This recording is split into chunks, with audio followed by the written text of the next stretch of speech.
When I checked my feet where he held me, there was a mark of someone's hand. I got scared. I didn't knew what to do, so I started shouting, "Mom, Mom!" Mom came running in my room and asked what happened. I wanted to show her the hand mark I got in my left feet, but it was gone. Mom asked again, "What happened? Why were you shouting like that?" I said, "Nothing, Mom. It was just a bad dream." After hearing that, my mom said, "It's fine, honey. Sometimes even your dad gets nightmares. But it's already time for your school, so get ready. Your dad will drop you to your school." Upon hearing those words, I got shocked. I said, "But mom, didn't my vacation started just yesterday?" Mom gave me a confused look and said, "What are you talking about? Seems like you're still dreaming." Hearing those words made me even more confused, and then I gathered my courage and asked her, "What's the date today, Mom?" I was hoping that what I'm thinking is wrong. She said, "It's 17 May. Stop asking questions and get ready for your school. You don't want to be late for your school, do you?" I don't know anymore how to react, so I started getting ready. Mom made the same dish that she made on 17 May. That was also the day my summer vacation started. Everything was same. Dad's clothes, my older sister saying she wants to go on a trip with her friends, and my mom saying no. And all the further conversations were the same. Dad dropped me to my school. In the class, me and Peter sat side by side. I was a little scared of Peter after what happened in that dream. But Peter was acting as if nothing happened at all. After making sure that he is the Peter I know, I tried to explain everything that I saw in that dream, and that everything that's happening right now has already happened. But he thought I was kidding and said, "Do you really think this is enough to fool me?" and started ignoring me. I said, "Okay, you will only believe me when I will show you some proofs, won't you? I mean, come on, would you believe me if I say the same stuff to you right now? Anybody in their right mind would see that you're trying to fool me," he said in a little annoyed voice. "It's fourth period, right? Now when the teacher will come, she will get a call from principal's office, and then she will go to the office. The moment she leaves, someone will come to our class to tell that Rob is fighting with Alex in a canteen." Peter smiled and said, "Okay, but if you're wrong, you will owe me a lunch. How about that?" "Okay, I'm fine with that.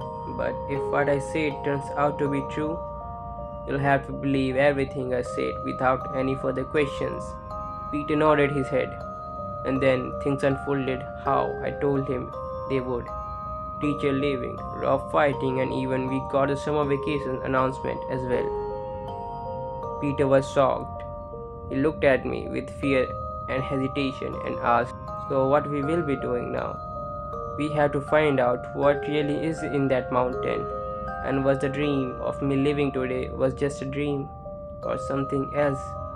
I said, "I can tell for sure anymore if the today I'm living is a dream or reality. Who knows, maybe I'm still in a dream. Maybe he wants to play a game with me again and give me hope just to take it out in the last moment. But if I really want to find the truth, I will have to go to that cursed mountain again." With his thoughts, me and Peter, we both chose to go to that mountain tonight. But this time, I told Peter to stay in my house for today and until this is all over. Who knows, maybe it will come again today in Peter's form and fool me. We both were really scared, but we agreed to see it till the end. We took extra torches, rope, and other few things too. We really didn't know what will be helpful in such a situation. So we just filled the bag with anything we got in our hands. When the night came, we both started heading towards the mountain. Me and Peter were holding each other's hand to make sure we don't end up getting separated. Peter was sweating by fear, and I was not in any better condition myself. We used the same path that we used in that dream. We were going slowly while making sure we don't end up making any noise. We were not using any light in fear of being found. Mountain seems normal for now, but the question was how long it will stay that way. After some time, we were in the edge of the mountain, but still, things were the same. We didn't know what we will be doing if it appears.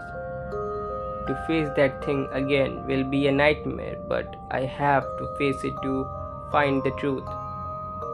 I heard a footstep slowly coming from the direction of the forest. It was of a human. Peter started trembling. We both instantly knew that we will have to run from here. We started descending the mountain and we hid behind that cave again. The cave in which I hid before. The gazes again were coming from all the directions, but this time I didn't back out.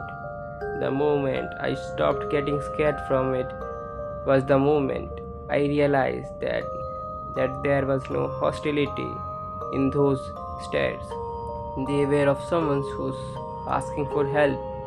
I realized that this too happened last time when I was in this cave, but I was too scared to notice it.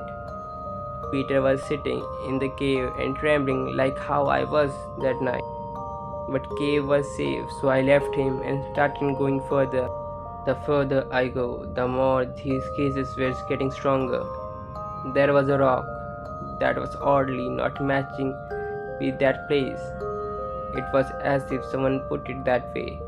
So if someone ends up coming here, they will find it. I removed that stone, and behind that was a wooden box. It was really old.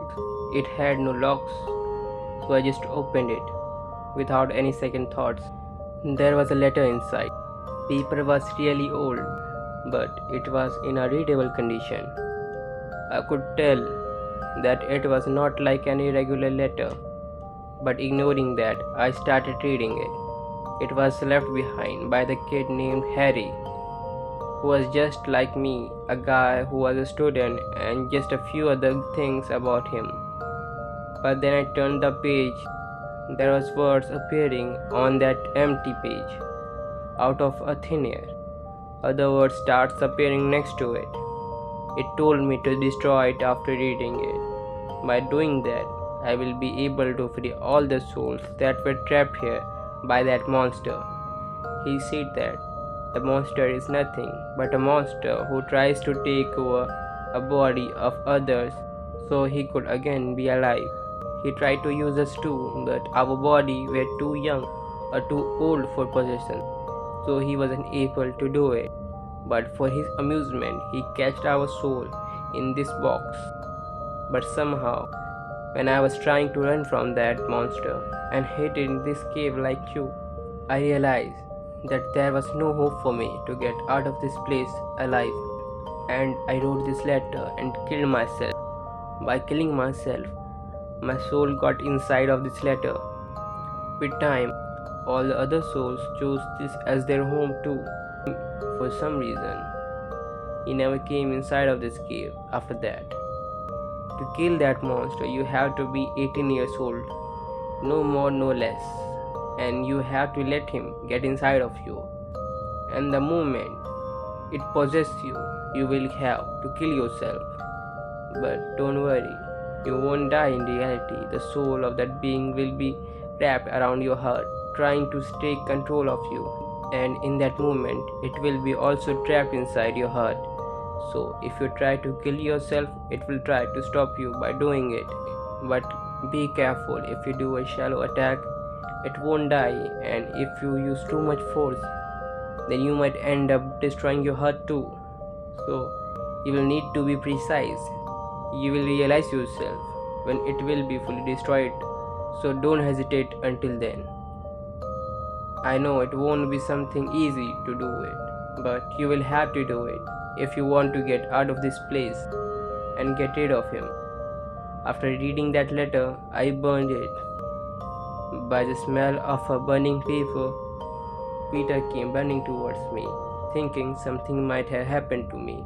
I told Peter about letter and everything, and we decided to go and do it how it was written in that letter.